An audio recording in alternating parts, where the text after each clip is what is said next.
அஸ்ஸலாமு அலைக்கும் வரஹ்மத்துல்லாஹி வபரகாத்துஹு.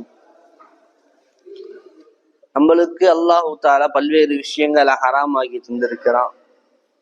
நம்மளுடைய பெற்றோர்களுடைய விஷயத்துல சில பல விஷயம் அல்லாஹு தாலா ஹராமாக்கி இருக்கிறான். என்னன்னா, இன்னல்லாஹ நிச்சயமா அல்லாஹு தாலா ஹர்ரம் அலைக்கும் உங்களின் மீது ஹராமாக்கி இருக்கிறான் உக்கூகல் உம்மஹாத், தாய்மார்களை புண்படுத்துவது என்கின்ற விஷயத்தை அல்லாஹு தாலா ஹராமாக்கி இருக்கிறான் என்பதாக ரசூலுல்லாஹ் சொல்றாங்க.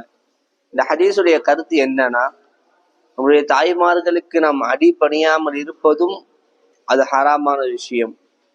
அதாவது நம்முடைய தாய்மார்கள் நம்முடைய உம்மா எந்தெந்த விஷயத்தை எல்லாம் சொல்றாங்களோ அந்த எல்லா விஷயத்தையும் நம்ம கேட்கணும். ஆனால் அவங்க சொல்லக்கூடிய விஷயத்துக்கு நம்ம அடிப்படையாமல் இருந்தால் அந்த விஷயம் ஹராம், அவங்கள புண்படுத்துவது ஹராம் என்பதாக ரசூலுல்லாஹி ஸல்லல்லாஹு அலைஹி வஸல்லம் கூறுறாங்க. ஆக வரக்கூடிய காலத்தில் நம்முடைய பெற்றோர்களுடைய அனைத்து விஷயங்களையும் கேட்கக்கூடிய பாக்கியத்தை அல்லாஹ் ரஹ்மான் தருவானாக. அஸ்ஸலாமு அலைக்கும் வரஹ்மத்துல்லாஹ்.